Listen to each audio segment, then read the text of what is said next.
Everyone, आज हम लोग स्टार्ट करने वाले हैं हमारा new chapter which is name is surface chemistry. सबसे पहले हम लोग इस चैप्टर के अंदर कौन कौन से टॉपिक को पढ़ने वाले हैं इस बारे में बात करेंगे। आफ्टर दैट मैं आप लोगों को बताऊंगी कि सरफेस केमिस्ट्री चैप्टर को पढ़ने के बाद आप अपने कौन कौन से डाउट्स को क्लियर कर सकते हैं। तो अगर हम लोग बात करते हैं सरफेस केमिस्ट्री की, सरफेस केमिस्ट्री मेनली दो प्रोसेस के ऊपर ही डिपेंडेंट होती है। Number 1 adsorption and number 2 is absorption. इस पूरे चैप्टर के अंदर हम लोग तीन डिफरेंट स्टेट्स यानी कि सॉलिड, लिक्विड एंड गैस, ये तीनों स्टेट किस तरीके से एडजॉर्प्शन या फिर एडजॉर्प्शन में पार्टिसिपेट करते हैं इस बारे में बात करेंगे। साथ ही हम लोग यहाँ पर ये पढ़ेंगे कि कुछ डिफरेंट टाइप के ऑब्जेक्ट्स जैसे कि चारकोल मास्क, जैसे कि use of charcoal, poisonous gases, हम लोग इन सब सब्सटेंस को किस तरीके से मैनेज करते हैं हमारे डेली लाइफ के अंदर, इसको भी हम लोग पढ़ेंगे सरफेस केमिस्ट्री के अंदर। साथ ही हम लोग यहाँ पर पढ़ेंगे कि कोई भी एक कैटलिस्ट क्या रोल प्ले करता है किसी एक केमिकल रिएक्शन के अंदर। तो स्टार्ट करते हैं। सबसे पहले हम लोग आज स्टडी करेंगे एडजॉर्प्शन को।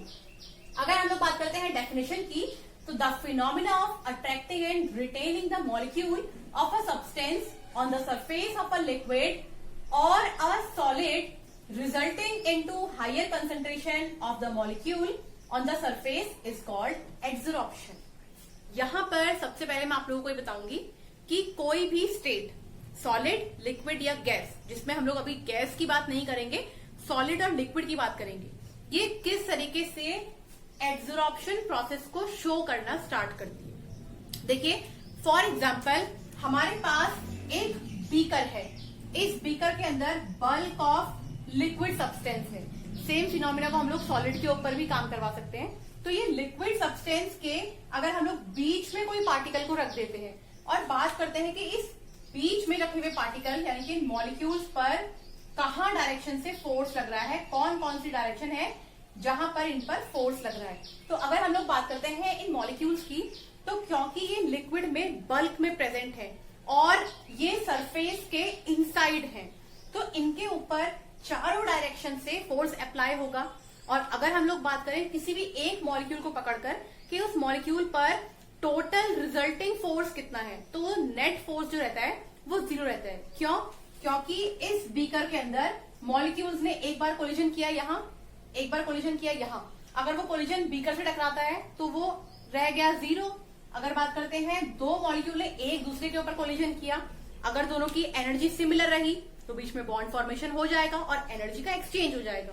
लेकिन अगर दोनों की एनर्जी सिमिलर नहीं रही तो वो अपनी अपनी एनर्जी को लॉस कर देंगे। तो ऐसे अगर हम लोग देखें तो टोटल रिजल्टिंग फोर्स जो यहाँ पर रहता है वो रहता है 0। लेकिन अगर अब हम लोग बात करते हैं किसी लिक्विड की सरफेस की और अब उस सरफेस के ऊपर प्रेजेंट हम लोग मॉलिक्यूल के बारे में बात करते हैं कि इन मॉलिक्यूल के ऊपर फोर्स किस तरीके से वर्क करता है, तो आप देखेंगे इन मॉलिक्यूल के ऊपर जो लोअर लेवल है मॉलिक्यूल्स के यानी कि जो लोअर लेयर्स हैं हमारे लिक्विड की, वो फोर्स अप्लाई कर रही हैं। साथ ही हमारे इन्वायरमेंट में प्रेजेंट कुछ वाटर वेपर्स भी उनके ऊपर फोर्स अप्लाई करेंगे। तो यहाँ पर जो रिजल्टिंग नेट फोर्स रहता है वो 0 नहीं हो पाता है। तो इससे क्या होता है, इस मॉलिक्यूल की सरफेस कुछ स्ट्रेचिंग कर लेगी और इस तरीके का शो होगा। अब यहाँ पर जो स्ट्रेच सरफेस है, स्ट्रेच जो पार्टिकल्स हैं, उन्होंने खाली स्पेस यहाँ पर जनरेट कर दी है। इस खाली स्पेस को ऑक्यूपाई कर देंगे बाहर से आने वाले सब्सटेंस। तो वो प्रोसेस जिसमें कोई भी एक स्ट्रेच सरफेस के ऊपर बाहर से सब्सटेंस आकर के उस सरफेस को फुलफिल कर देते हैं, उस फिनोमिना को हम लोग बोल देते हैं एडजॉर्प्शन। तो ये था एडजॉर्प्शन। अब यहाँ पर एक प्रोसेस और होती है जिसको हम लोग बोलते हैं डीजॉर्प्शन। तो अगर हम लोग इस फिनोमिना को अपोजिट कर दें, यानी कि एडजॉर्प्शन के फिनोमिना को अगर हम लोग अपोजिट कर देंगे तो वो बन जाता है डीजॉर्प्शन। किस तरीके से? हमने क्या बोला कि एडजॉर्प्शन के अंदर सॉलिड या लिक्विड की सरफेस के ऊपर स्ट्रेचिंग होती है, वहां पर स्पेस बनती है, उस पर आते हैं पार्टिकल।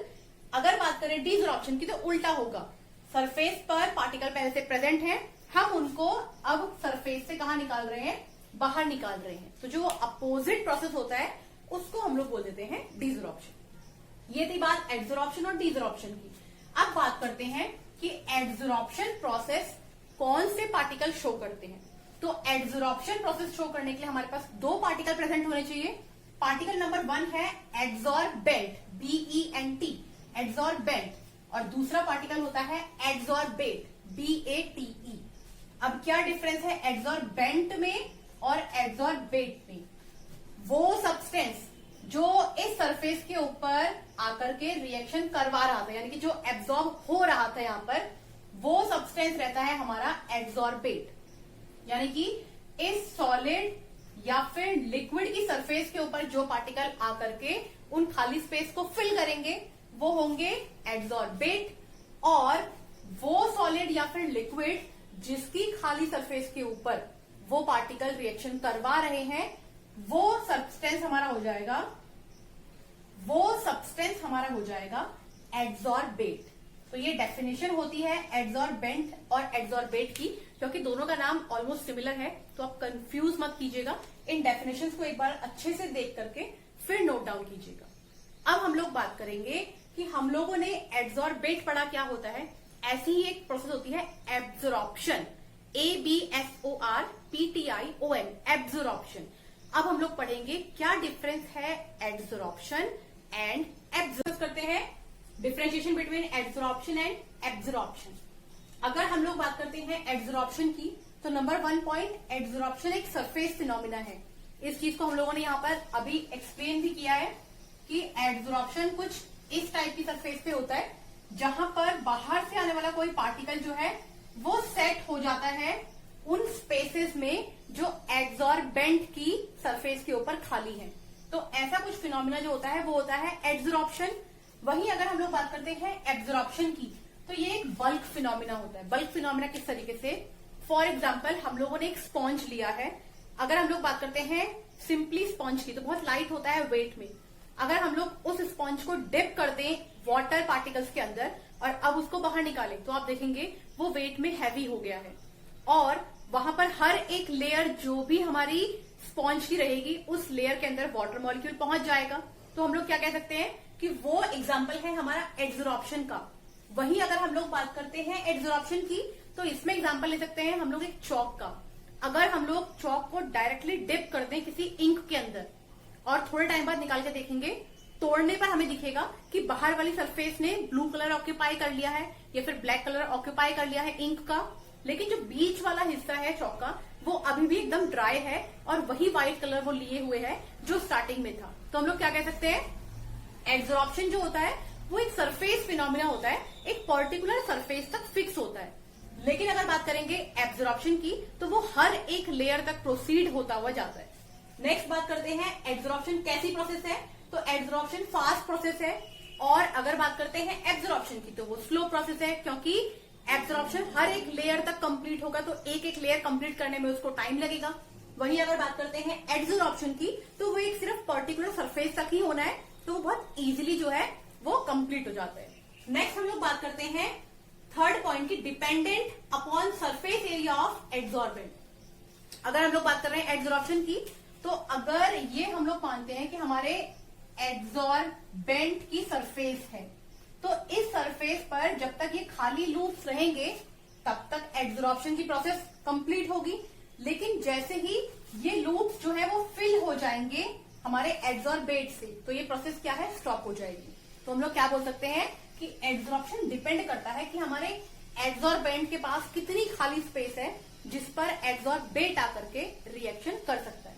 लेकिन अगर बात करते हैं एब्जॉर्प्शन की, तो वो डिपेंड नहीं करता है सरफेस के ऊपर, वो डिपेंड करता है कि वॉल्यूम क्या है हमारे एडसॉर्बेंट की, और साथ में जो आने वाला पार्टिकल है वो किस स्ट्रेंथ का है। इन दोनों के ऊपर डिपेंड करता है हमारा एब्जॉर्प्शन। नेक्स्ट बात करते हैं एडसॉर्प्शन के लिए डेल्टा एच, यानी कि डिफरेंस बिटवीन द एंथैल्पी, ये वैल्यू हमेशा रहती है नेगेटिव। वहीं अगर बात करते हैं एब्जॉर्प्शन की, तो वहां पर डिफरेंशिएशन बिटवीन एंथैल्पी, यानी कि दो सब्सटेंस की जो एंथैल्पी का डिफरेंस है वो पॉजिटिव भी हो सकता है, नेगेटिव भी हो सकता है, या फिर कभी कभी वो जीरो भी होता है, जबकि एडसॉर्प्शन में ऐसा नहीं होता है, वो हमेशा क्या रहेगा, नेगेटिव। अगर हम लोग बात करते हैं एडसॉर्प्शन में, तो कैटालिटिक इफेक्ट जो है वो वर्क करता है एडसॉर्प्शन पर। किस तरीके से, अगर हम लोग कोई एडसॉर्प्शन प्रोसेस कंप्लीट करवा रहे हैं और वहां हम लोग यूज कर लेते हैं एक कैटलिस्ट का, रेदर देन हम लोग रिएक्शन को फास्ट करना चाहते हैं, स्लो करना चाहते हैं, ऑटो कैटेलाइज करना चाहते हैं, तो उन सभी जगहों पर कैटलिस्ट अपना इफेक्ट शो करेगा। यानी कि वो वहां पर रिएक्शन को फास्ट स्लो जो हम कराना चाहते हैं वो प्रोसेस कंप्लीट करेगा। लेकिन अगर हम लोग बात करते हैं एब्जॉर्प्शन की, तो वहां पर कोई रिक्वायरमेंट नहीं होती है कैटलिस्ट की, और अगर कैटलिस्ट को हम लोग यूज भी करते हैं तो कोई इफेक्ट भी नहीं शो कर पाएगा for the process of absorption. तो ये था डिफरेंस एब्जॉर्प्शन एंड एब्जॉर्प्शन का। अब हम लोग बात करते हैं टाइप्स ऑफ एब्जॉर्प्शन की। अगर हम लोग बात करते हैं एब्जॉर्प्शन की, तो एब्जॉर्प्शन अपने आप में दो टाइप लिए हुए होते हैं। नंबर 1 होता है फिजिकल एब्जॉर्प्शन और नंबर 2 होता है केमिकल एब्जॉर्प्शन। अगर हम लोग बात करते हैं फिजिकल एब्जॉर्प्शन, केमिकल एब्जॉर्प्शन क्या होता है, तो जैसे कि फिजिकल चेंज और केमिकल चेंज होता है, बिल्कुल वैसे ही स्टडी करना है हमको फिजिकल एब्जॉर्प्शन और केमिकल एब्जॉर्प्शन को। फिजिकल एब्जॉर्प्शन की अगर हम लोग बात करते हैं तो कोई भी ऐसा एब्जॉर्प्शन जो सरफेस फिनोमिना पे हो, नंबर 1 पॉइंट, और दूसरा वो दोनों ही कंपोनेंट की स्टेट में कोई चेंज ना करे, यानी कि उनके केमिकल नेचर में कोई चेंज अगर नहीं आएगा तो वो होता है एग्जाम्पल फिजिकल एब्जॉर्प्शन का। वहीं अगर हम लोग बात करते हैं केमिकल एब्जॉर्प्शन की, तो ये एब्जॉर्प्शन ऐसे प्रोसीड होगा कि वहां पर जो दो सब्सटेंस हम लोगों ने लिए हैं उन दोनों सब्सटेंस की जो केमिकल नेचर है या फिर उन सब्सटेंस की जो नेचर है उसमें ही चेंज आ जाएगा। फिजिकल एब्जॉर्प्शन को हम लोग रिवर्स कर पाएंगे, जबकि केमिकल एब्जॉर्प्शन को रिवर्स नहीं कर पाएंगे। वहीं अगर हम लोग बात करते हैं कि फिजिकल एब्जॉर्प्शन, केमिकल एब्जॉर्प्शन के एग्जाम्पल क्या है, तो फिजिकल एब्जॉर्प्शन का एग्जाम्पल है चारकोल मास्क। चारकोल मास्क पर अगर हम लोग पॉइजनस गैसेस को फ्लो करवाएंगे तो वो चारकोल मास्क की जो सरफेस होती है वो उन पॉइजनस गैसेस को अंदर नहीं आने देती है, अपनी सरफेस के ऊपर ही रोक लेती है। तो वो एग्जाम्पल है फिजिकल एब्जॉर्प्शन का, क्योंकि हम लोग उसको रिवर्स कर सकते हैं। अगर हम लोग बात करते हैं केमिकल एब्जॉर्प्शन का, तो फिजिकल और केमिकल एब्जॉर्प्शन आपस में इतना इंटरमिक्स होते हैं कि साइमल्टेनियसली एक ही जगह पर ये दोनों एब्जॉर्प्शन प्रोसीड हो जाते हैं। तो हम लोग डिफ्रेंशिएट नहीं कर पाते उस समय कि ये फिजिकल एब्जॉर्प्शन चल रहा है या फिर केमिकल एब्जॉर्प्शन। लेकिन फिर भी एक पॉइंट है, अगर हम लोग बात करते हैं फिजिकल एब्जॉर्प्शन की, तो फिजिकल एब्जॉर्प्शन जो है वो लो टेम्परेचर पे प्रोसीड होगा, और जैसे जैसे हम लोग उसका टेम्परेचर इंक्रीज करेंगे वो कन्वर्ट होता जाएगा केमिकल एब्जॉर्प्शन में। किस तरीके से, for example hydrogen gas. Hydrogen gas जब लो टेम्परेचर पे निकल मेटल के ऊपर एब्जॉर्प्शन करवाता है तो वो as a physical absorption process complete कर रहा है। लेकिन जैसे ही वहां पर निकल जो मेटल है उसकी सरफेस के ऊपर हाइड्रोजन के जो पार्टिकल्स हैं वो डिसोसिएट करना स्टार्ट करेंगे, तो उनमें एंथैल्पी चेंजेस आएंगे और वो उसकी सरफेस पर जाकर के कन्वर्जन करना स्टार्ट कर देंगे केमिकल एब्जॉर्प्शन में। तो यहाँ टेम्परेचर भी एक फैक्टर होता है फिजिकल एब्जॉर्प्शन के कन्वर्ट होने में केमिकल एब्जॉर्प्शन। अब हम लोग बात कर लेते हैं डिफरेंशिएशन क्या है physical absorption and chemical absorption. अगर बात करते हैं फिजिकल एब्जॉर्प्शन की, तो ये प्रोसीड होता है due to the presence of intermolecular van der Waals force. क्योंकि यहाँ पर वंडर वॉल फोर्स वर्क कर रहा है तो हमें ये बात पता होनी चाहिए कि ये एक वीक टाइप का फोर्स है, क्योंकि फिजिकल फोर्स है, वीक टाइप का फोर्स है। यानी कि फिजिकल एब्जॉर्प्शन अगर हम लोगों ने प्रोसीड करवा भी लिया है तो थोड़े टाइम बाद फिजिकल एब्जॉर्प्शन रिवर्स भी आ सकता है। अगर बात करते हैं केमिकल एब्जॉर्प्शन की, केमिकल एब्जॉर्प्शन बनता है by the process of chemical bond, और केमिकल बॉन्ड ज्यादा स्ट्रॉन्गर होते हैं as compare to physical bond. तो यहाँ पर चेंजेस, रिवर्सिबिलिटी की पॉसिबिलिटी जो है वो नहीं होती है। नेक्स्ट पॉइंट, फिजिकल एब्जॉर्प्शन की अगर हम लोग एनर्जी की बात करते हैं, हीट क्या रिलीज होगी यहाँ पर, किस हीट के ऊपर ये वर्क करेगा, तो यहाँ अप्रोक्सीमेट जो हीट रहती है वो 20 से 40 किलो जूल पर मोल रहती है। लेकिन अगर बात करते हैं केमिकल एब्जॉर्प्शन की, तो यहाँ पर बहुत ज्यादा हीट रिक्वायर्ड होती है और हीट रिलीज भी होती है, क्योंकि हमने अभी बात की थी कि टेम्परेचर फैक्टर यहाँ मैटर करता है। तो यहाँ पर 40 से 400 किलो जूल एनर्जी एक मोल प्रोड्यूस कर सकता है।